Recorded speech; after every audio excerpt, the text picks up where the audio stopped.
오늘은 종려주일입니다. 주님께서 감람산 벳바게에서 어린 나귀를 타시고 예루살렘으로 들어오실 때 많은 사람들이 종려나무 가지를 꺾어서 들고 열렬히 환영했기 때문에 이날을 일컬어서 종려주일이라고 합니다. 예로부터 이스라엘 백성은 그들의 군대가 나가서 적군을 물리치고 승리하고 돌아올 때 종려나무 가지를 꺾어서 들고 환영했습니다. 그러므로 주님께서 예루살렘으로 들어오실 때 종려나무 가지를 꺾어 들고 환영한 것은 이제 주님이 오셔서 이스라엘의 왕위에 오르시고 모든 이스라엘의 적을 물리치고 승리하실 것이라는 기대감을 표현하고 표시한 것이라 할 수 있습니다. 주님께서 친히 어린 나귀를 타시고 예루살렘으로 들어오시게 된 것은 백마를 타고 입성한 장군들을 흉내내기 위함이 아니었습니다. 구약 스가랴 9장 9절에 예언된 말씀을 이루기 위함이었습니다. 이로써 메시아의 오심을 진정으로 기다린 사람들이라면 나귀를 타고 오시는 그가 누구인지를 즉시 알아야만 했을 것입니다. 그러나 주님의 제자들까지라도 주님은 이제 오셔서 이스라엘의 왕 위에 오르신다는 것만 생각을 했습니다. 이 시간에 우리는 나귀를 타시고 예루살렘으로 오신 예수님과 그 주변 사람들에 대해서 생각을 해 보려고 합니다. 첫째로 어린 나귀를 타시고 예루살렘으로 입성하신 주님을 생각해 보겠습니다. 말씀드린 대로 주님은 이 길이 이스라엘의 왕위에 오르는 길이 아니라 십자가의 길인 것을 아셨습니다. 죄인을 구원하려 하시는 성부 하나님의 뜻에 순종하시어 십자가 지시기 위해 예루살렘으로 친히 올라가신 것입니다. 그러므로 주님께서는 오직 하나님만 바라보고 한 걸음씩 한 걸음씩 앞으로 나아가신 것입니다. 아무리 어렵고 아무리 힘든 길이라 할지라도 마음을 같이하고 뜻을 함께하는 사람이 곁에 있기만 하면 그래도 큰 위로가 되고 큰 힘이 될 수 있습니다. 그러나 주님은 홀로 이 길을 걸으신 것을 봅니다. 주님 주변에 아무도 주님이 십자가 지시기 위해 예루살렘으로 오르신다는 것을 아는 사람이 없었습니다. 이제 주님은 오직 하나님 아버지만 바라보고 이 힘들고 어려운 길을 걸어가신 것입니다. 우리가 주님을 따르고자 하면 이토록 고독하고 힘든 길을 걸어야 할 때가 있습니다. 아무도 이해해 주는 이도 없고 우리와 마음을 함께하는 이도 없고 고독하고 힘든 길을 걸어야 할 때가 있습니다. 그래도 우리가 모두 이 길을 걸어야 하는 것은 주님께서 먼저 걸으신 길이기 때문이며 주께서 걷게 하신 길이기 때문입니다. 이 같은 때에도 우리도 예수님처럼 하나님 아버지를 바라보고 기어이 이 길을 걸어가야 하는 것입니다. 마태복음 7장 13절 14절 말씀 보면 주님께서는 우리에게 좁은 문으로 들어가라. 멸망으로 인도하는 문은 크고 그 길이 넓어 그리로 들어가는 자가 많고 생명으로 인도하는 문은 좁고 길이 협착하여 찾는 자가 적다고 말씀을 했습니다. 많은 사람이 선택하는 길이라고 해서 언제나 옳은 길은 아니란 말입니다. 많은 사람이 선택하지 아니하는 길이라고 해서 그 길이 옳지 않는 길이 아니란 말씀이기도 합니다. 선택하는 사람이 많건 적건 간에 우리는 주님께서 먼저 가신 길을 갈아야 하며 주님이 선택하신 길을 우리도 선택해야 합니다. 그 길이 쉬운 길이든 어려운 길이든 그것은 우리에게 문제가 될 수 없습니다. 우리가 그 길을 선택하게 되는 것은 주님께서 선택하셨기 때문입니다. 이 세상 살면서 우리 모두가 다 주님이 선택하신 그 길, 좁고 험하고 힘든 길이라 하더라도 그 길이 생명의 길이며 우리로 하여금 그 길을 가게 하시는 주님이 선택해 주신 길인 것을 깨닫고 감사한 마음으로 믿음으로 주님이 앞서가신 길을 쫓아가는 우리 모든 염전 가족이 되실 수 있기를 간절히 바랍니다. 두 번째로 종려나무 가지를 꺾어 들고 주님을 환영한 사람들을 생각해 보겠습니다. 사도 요한은 이때 종려나무 가지를 꺾어 들고 주님을 환영한 사람들은 대부분 죽은 나사로를 살리신 것을 보았거나 그 소식을 들은 사람이었다고 증언하고 있습니다.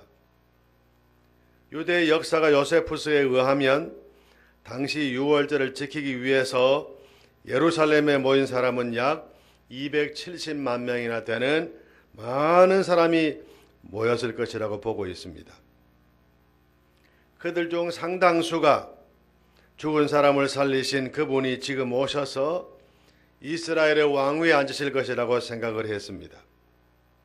그러니 모두 나가서 종려나무 가지를 꺾어들고 환영할 수밖에 없었습니다.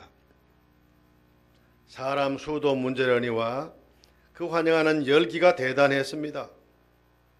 그래서 주님을 시기하고 미워한 바리새인들이 서로 말하기를 보라 온 세상이 그를 따른다고 말한 것을 보아서도 그때 그 열기가 얼마인지 알 수가 있겠습니까? 알 수가 있겠습니다. 그들이 왜 그토록 주님을 환영했습니까? 다른 이유가 없습니다. 주님이 이 땅에 오셔서 마침내 이스라엘의 왕이 되시고 로마의 억압의 손에서 그들을 건져내시고 다윗 시대의 영화를 회복하고 평화와 번영을 가져다 줄 것이라 기대했기 때문입니다. 이런 메시아를 기다린 그들이 예수님을 보고 그들이 기다린 메시아라고 믿은 것은 주님이 행하신 이적을 보았거나 듣고 있던 차에 특히 죽은 자 나사로를 살리셨다는 것을 알았기 때문에 그렇게 모두 나가서 열렬히 환영했던 것입니다. 그들이 생각한 것처럼 주님은 하나님이 보내신 메시아는 맞습니다.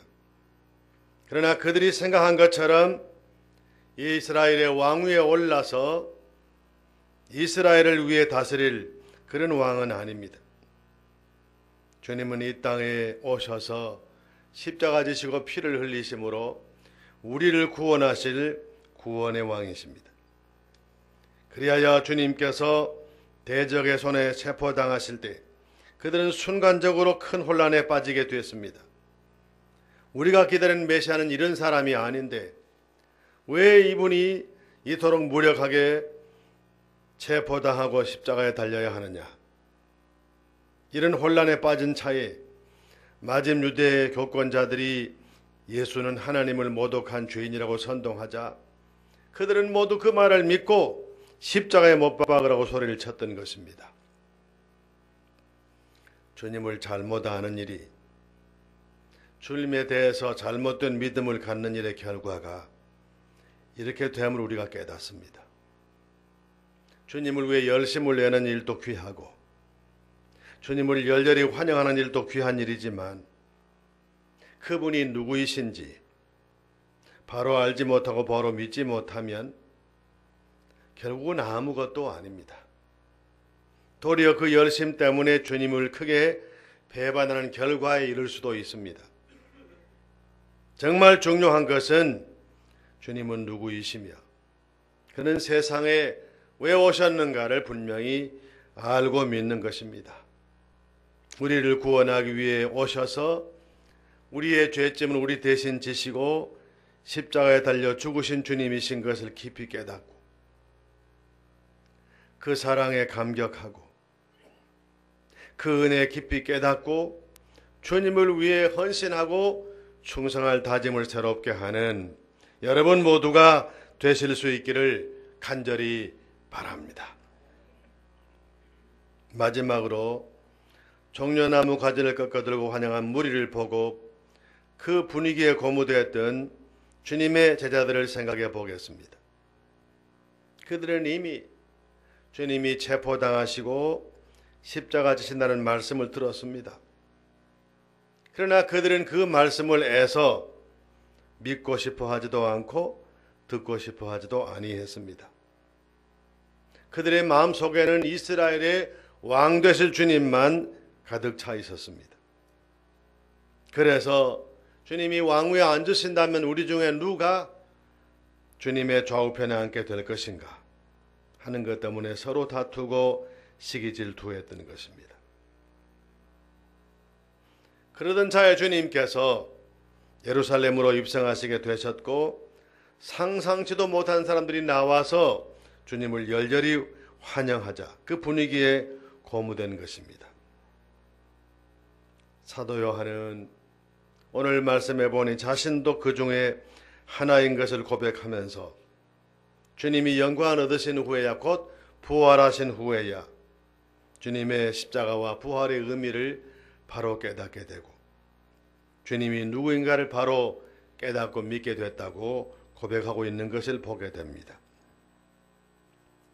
주님께서는 우리를 주님의 제자로 부르셨습니다. 그러므로 우리는 제자의 길로 나아가야 합니다. 그 자신을 부인하고 주님이 주신 우리의 십자가를 지고 주님의 뒤를 쫓아가야 합니다.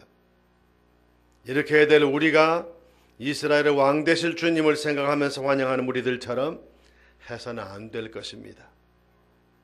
곧 이 세상에 가장 좋은 것을 누구보다 먼저 누리기 위한 마음을 가지고 주님을 믿는다고, 주님을 따른다고, 주님을 섬긴다고 해서는 안 될 것입니다. 우리가 하나님께로부터 각양 좋은 은혜를 받습니다마는 그것이 우리가 기대하는 본질적인 은혜는 아닙니다. 우리는 주님의 십자가를 통해서 죄 용서받고 구원받는 이 은혜 가운데 서 있습니다. 그러므로 우리 모두가 다 이 놀라운 은혜와 사랑을 깊이 깨닫고 주님을 믿고 주님을 따르며 주신 사명을 잘 감당해야 합니다. 다시 말씀드리거니와 우리는 주님의 제자입니다. 제자의 길로 나아가야 합니다. 오늘도 내일도 주님의 제자로서의 삶을 살아야 합니다. 그래서 주님을 기쁘시게 해드리고 하나님께 영광 돌리는 여러분 모두가 되시기를 간절히 바랍니다. 주님은 아무도 주님이 왜 오셨는지, 이 길이 주님에게 어떤 의미의 길인지를 알지 못하고 왕 되실 주님만 생각하는 사람들 사이에 예루살렘으로 입성하셨습니다. 참으로 고독하고 어려운 길을 걸으신 것입니다. 우리 모두가 다 주님의 제자라면 주님이 걸으신 이 길의 의미를 깨닫고 주와 더불어 주께서 원하시는 길로 나아가야 할 것입니다. 아무든지 나를 따라오려거든 자기를 부인해라. 자기 십자가를 져라. 그리고 날마다 나를 좇으라고 말씀하신 주님의 이 명령을 가슴 속에 새기고 날마다 나를 부인하고 내가 져야 될 십자가를 지고 앞서가신 주님을 쫓아가는 여러분들이 됨으로써 하나님께 영광 돌리고 주님의 기쁨이 되는 제자의 삶을 바로 살 수 있기를 간절히 바랍니다. 거룩하신 아버지 하나님, 종려주일인 이날 저희들이 모두 주님 앞에 나와서 예배드립니다. 참으로 주님께서 이스라엘의 왕좌에 오르시고 다스리신다 생각했던 많은 무리들과 제자들과 함께 오르셨으나 주님의 길은 십자가의 길이었음을 저희들은 압니다. 아버지여, 저희들도 이 땅 위에 살면서 그 무리들처럼 주님 때문에 세상에 가장 좋은 것을 누구보다 먼저 누구보다 많이 차지하겠다는 욕심으로 주님을 믿는다고 하고 따른다고 하고 섬긴다고 한 일이 참 많습니다.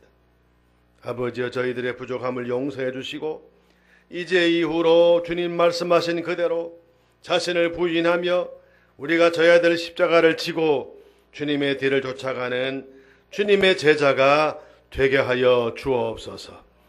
이렇게 살아서 주의 영광을 드러내고 세상의 소금이 되고 빛이 될 수 있도록 은혜 도하여 주옵소서. 예수님의 이름으로 간절히 기도 올리옵나이다. 아멘.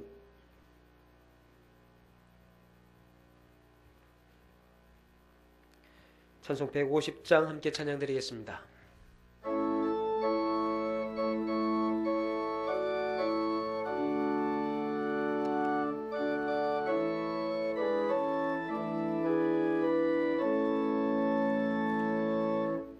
갈보리 산 위에 십자가 섰으니 주가 고난을 당한 표